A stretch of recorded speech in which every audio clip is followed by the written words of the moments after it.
मां अद्वितीय देवता, उस देवता की गर्भ से पैदा होने वाला वह पुत्र अगर जन्म से डायबिटिक का पेशेंट निकल जाए, उस देवी के गर्भ से उत्पन्न होने वाली संतान जन्म लेने से पूर्व में ही कैंसर की पेशेंट निकल जाए, उस देवी के गर्भ से उत्पन्न होने वाली संतान की आंखों की रोशनी गर्भ से ही मध्यम हो, रंग काला हो, उसके लिए पूछा जाता है जवाबदार कौन है? मां जवाबदार है, पिता जवाबदार है, जीन जवाबदार है, कौन जवाबदार है आपके उस पुत्र के लिए जो जन्म लेते साथ ही डायबिटिक का पेशेंट हो गया? उसने तो ऐसा कुछ भी अपराध नहीं किया।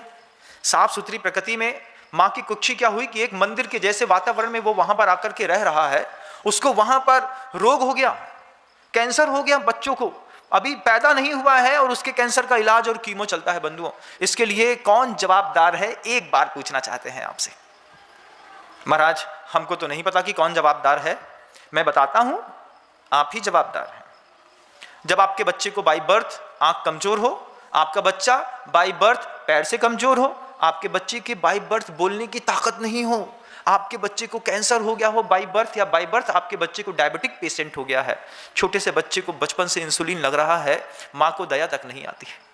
अरे महाराज, इसमें मां क्या करेगी? मां ही तो करेगी।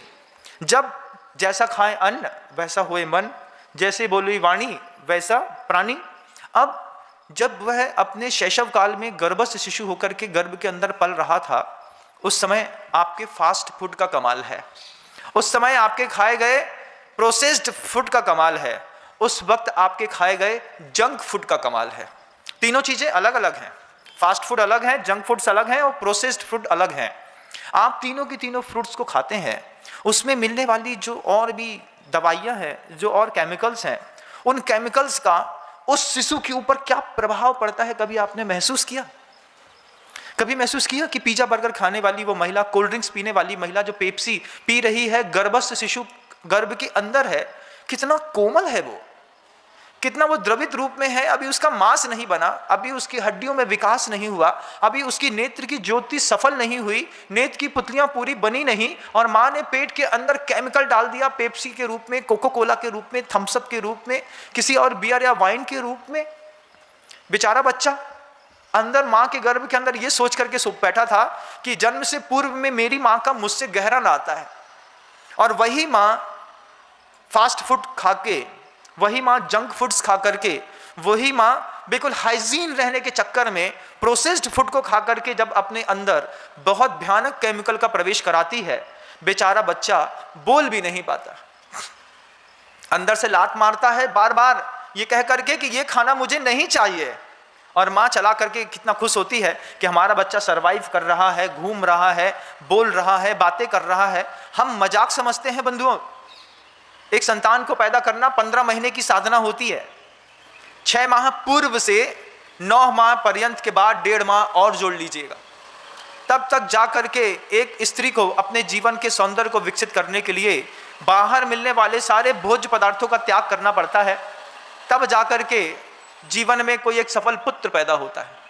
अंजनी के पास तो बड़े सौंदर्य था, जंगलों में मिलने वाले शुद्ध फल फूल के माध्यम से बसंतमाला ने पुण्य के उदय से उसकी सेवा करके उसकी रक्षा कर ली, लेकिन ये कंक्रीट के जंगलों में रहने वाली जो माएँ बन रही हैं, ये माँ देवता होती है, माँ देवी होती है, और देवी के गर्भ में एक संतान आ गई है, वह अपने आप को शौर्य संपन्न न समझ करके भोग संपन्न जीवन जीती है। जब गर्भस्थ शिशु 5 माह से ऊपर का हो चुका होता है, उस समय भोग उपभोग की क्रियाएं करते वक्त जब पेट पर अतिरिक्त भार पड़ता है और बच्चा बाई बर्थ हैंडक्राफ्ट हो जाता है, या फिर बीच के पैर खराब हो जाते हैं, मुंह टेढ़ा हो जाता है, उसके लिए स्त्री कभी अपने आप को दोषी नहीं मानती, अपने भोग और उपभोग को संयमित जीवन रखना पड़ता है। ठीक उस तरह जिस तरह माता मरु देवी की संतान गर्भ में आने के बाद दोनों ने शुद्ध ब्रह्मचर्य व्रत का पालन कर लिया। हम इस भाव से, हम इस विज्ञान से शून्य हैं, हमारे घर के अंदर रोगी और रुग्ण संतानें पैदा होती हैं। बाई बर्थ पी लिया, हमारे बच्चे को पीलिया ने पी लिया। महाराज बच्चा तो बहुत अच्छा 2.5 किलो का पैदा हुआ था, लेकिन बाई बर्थ उसको पी लिया था, बेचारा 3 दिन रहा और मर गया। 9 महीने की साधना को 3 दिन में बर्बाद हो गई। पैदा हुई 5-7 साल की हुई नहीं, 5-7 साल की होने के बाद मोटा मोटा चश्मा चढ़ गया। कौन जवाबदार है इसके लिए? बच्चा? बच्चे के पिता, माँ जवाबदार। माँ को इस बात को बार बार समझना पड़ेगा, माँ इस बार को बार बार सीखना पड़ेगा कि गर्भ में धारण करने से पहले हमको 6 माह पूर्व से अपनी धातुओं और उपधातुओं के शोधन करने के लिए बाहर के सभी प्रकार के भोजन का त्याग करना होगा। मैं जब उन दंपतियों को जिनके यहाँ संतान लाभ नहीं मिलता है, सबसे पहला प्रकल्प यही रखता हूं कि रात्रि भोजन का और बाहर के भोजन का अगले 6 महीने के लिए त्याग कर दीजिए। जब हम इस बात को नहीं समझते हैं, मनमानी करते हैं, छोटे से बच्चे दूध में जब 1 बूंद सांप की विष की गिर जाती है, उसके बाद क्या दूध पिया जा सकता है?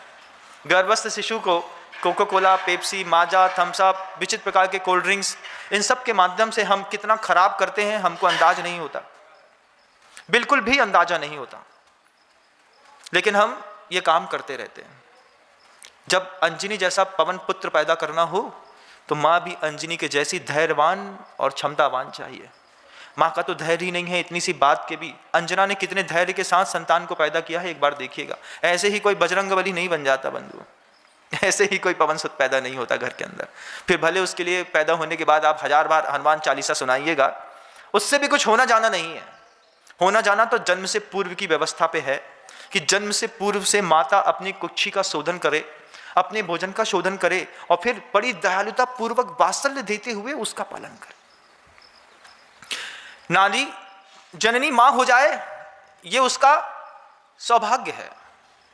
बिना संतान पैदा किए हुए कोई मां बन जाए ये उसका परम सौभाग्य है। महाराज, बिना संतान पैदा किए हुए कोई मां कैसे बनती है? कितनी बनी हुई हैं, आपको दिखाई नहीं देता।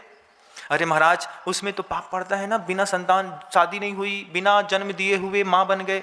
वही तो मैं कह रहा हूं कि अपने गर्भ से बिना पुत्र पैदा किए हुए कोई मां बन जाए ये उसका परम सौभाग्य है। उन आरिकाओं को देखिए, देखिए उन साध्वी भगवंतों को, अपनी कुच्ची से एक भी संतान पैदा नहीं की, पूरी दुनिया उनको माँ माँ माँ माँ कहती है। उनका परम सौभाग्य है। जननी माँ हो जाए ये तो सौभाग्य है, लेकिन अपनी कुच्ची से संतान पैदा किए बिना कोई माँ बन जाए ये परम सौभाग्य है।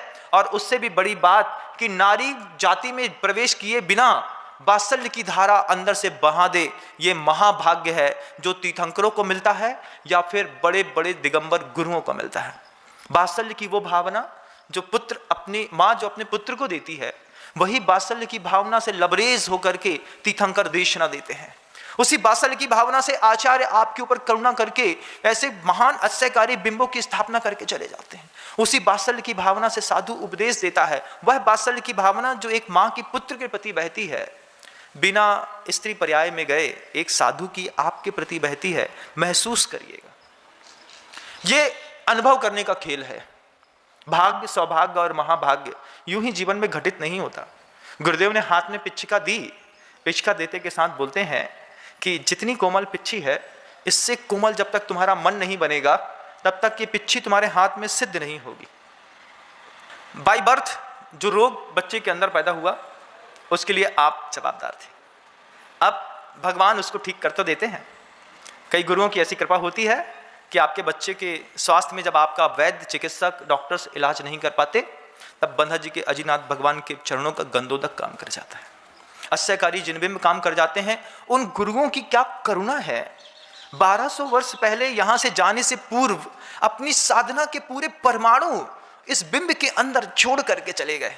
क्या वात्सल्य रहा होगा उनका कि हमको नहीं पता कि षष्ठी पर कौन जैन कुल में पैदा होगा, किस पर्याय से आकर के पैदा होगा, किस भाव के साथ पैदा होगा, लेकिन हम ऐसा जिनबिंब स्थापित कर जाते हैं कि अगर कोई दुखी होगा उसका दर्शन करेगा, पूजन करेगा, मंत्र की जाप करेगा, अभिषेक करेगा, कलश स्थापित करेगा, अपना सौभाग्य प्राप्त बढ़ाएगा और निकल जाएगा संसार। कैसे हैं, कितना वात्सल्य है गुरुओं का। हमें दिखाई नहीं देता, हम कुछ और देखते हैं, पता नहीं क्या देखते हैं, लेकिन जननी होना अपने आप में एक अंतिम महान सौभाग्य है।